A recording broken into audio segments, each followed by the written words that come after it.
Assalamualaikum warahmatullahi wabarakatuh. Selamat berjumpa dalam acara NTB Belajar dari Rumah, Sehat, Cerdas, dan Membanggakan.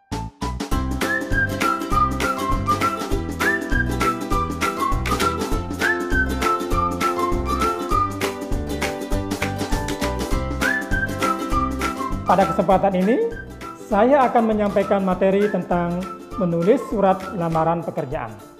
Adapun tujuan pembelajaran hari ini adalah yang pertama, siswa dapat mengidentifikasi isi dan sistematika surat lamaran pekerjaan. Yang kedua, siswa dapat mengidentifikasi unsur kebahasaan surat lamaran pekerjaan. Dan yang ketiga, siswa dapat menulis surat lamaran pekerjaan. Anak-anak, para siswa yang saya banggakan, setiap tahun, setiap bulan, bahkan setiap hari, tentu kalian sering menyaksikan tayangan di televisi maupun di media sosial. Betapa banyak orang yang melamar pekerjaan untuk mendapatkan pekerjaan yang diinginkan. Untuk mendapatkan pekerjaan, orang harus mempersiapkan bahan-bahan. Salah satunya adalah surat lamaran pekerjaan. Anak-anak, tahukah kalian apa itu surat lamaran pekerjaan?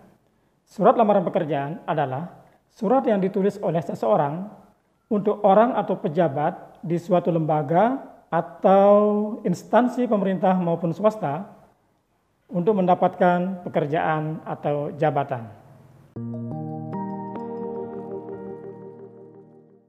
Adapun jenis dari surat lamaran pekerjaan, pertama, model gabungan.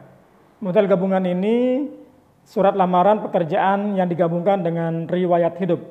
Jadi, riwayat hidup itu merupakan isi dari surat lamaran pekerjaan. Yang kedua, model terpisah. Model terpisah ini surat lamaran pekerjaan yang dipisahkan dari riwayat hidup.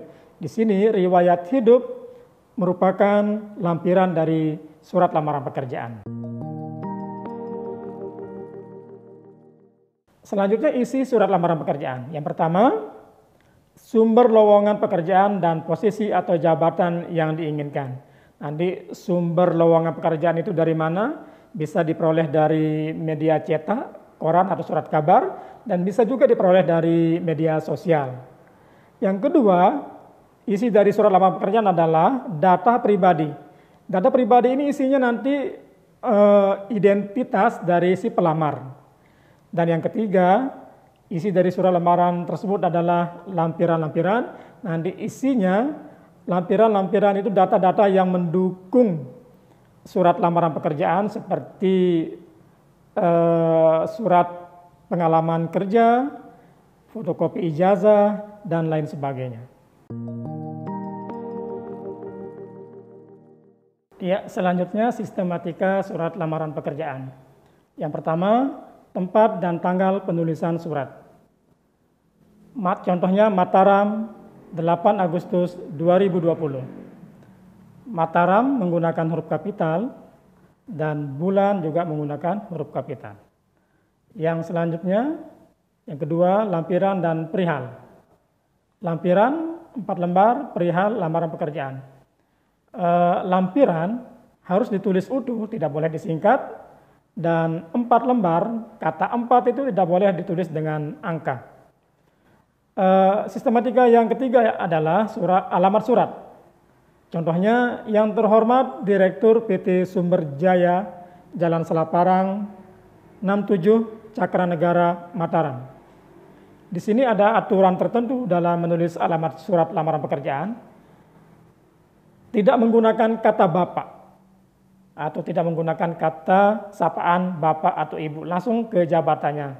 Yang terhormat Direktur PT Sumber Jaya.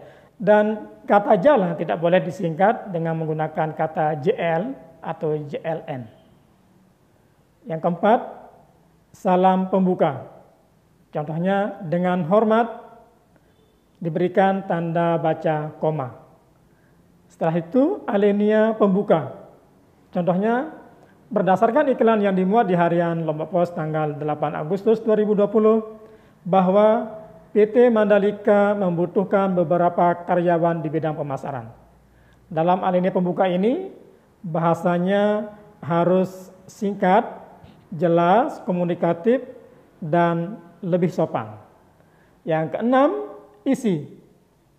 Isi dibagi menjadi 3. Yang pertama, identitas. Identitas ini nanti akan mencantumkan nama, tempat tanggal lahir, pendidikan, alamat, dan sebagainya.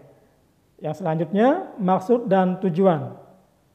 Setelah identitas, nanti pelamar akan mengisi lowongan atau posisi pekerjaan yang akan dilamar. Yang selanjutnya adalah lampiran. Lampiran-lampiran ini adalah data-data pendukung untuk mendukung kompetensi dari si pelamar tersebut.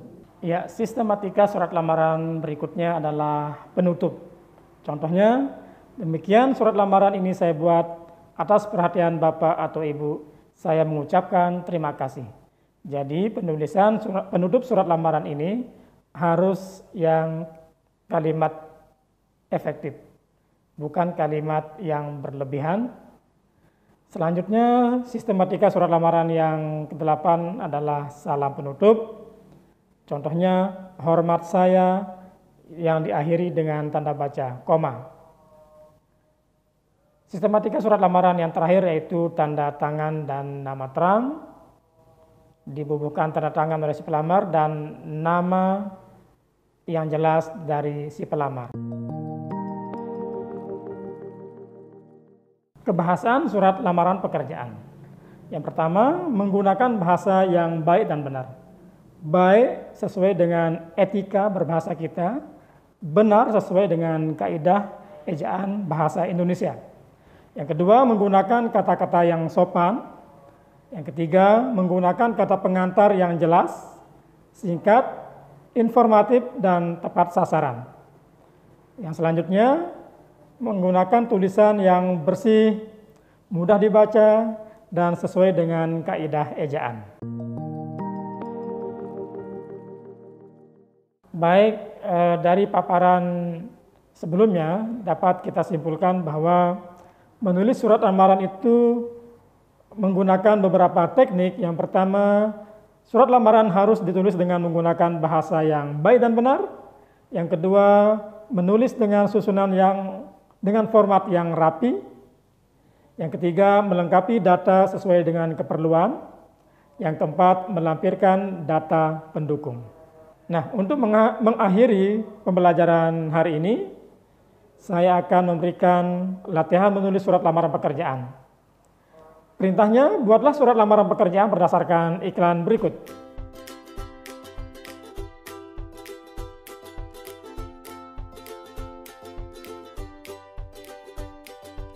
Bagaimana anak-anak? Apakah kalian bisa menulis surat lamaran pekerjaan tersebut? Saya mengharapkan kalian mampu menulis surat lamaran pekerjaan sesuai dengan format, sistematika, dan kebahasaan surat lamaran yang nantinya bisa diterapkan untuk melamar pekerjaan. Demikian pembelajaran pada hari ini. Kalian juga dapat menyaksikan tayangan materi ini pada laman berikut. Semoga anak-anak selalu sehat dan selalu ingat untuk menerapkan protokol kesehatan seperti mencuci tangan, menggunakan masker, menjaga jarak, dan selalu berdoa. Sampai jumpa.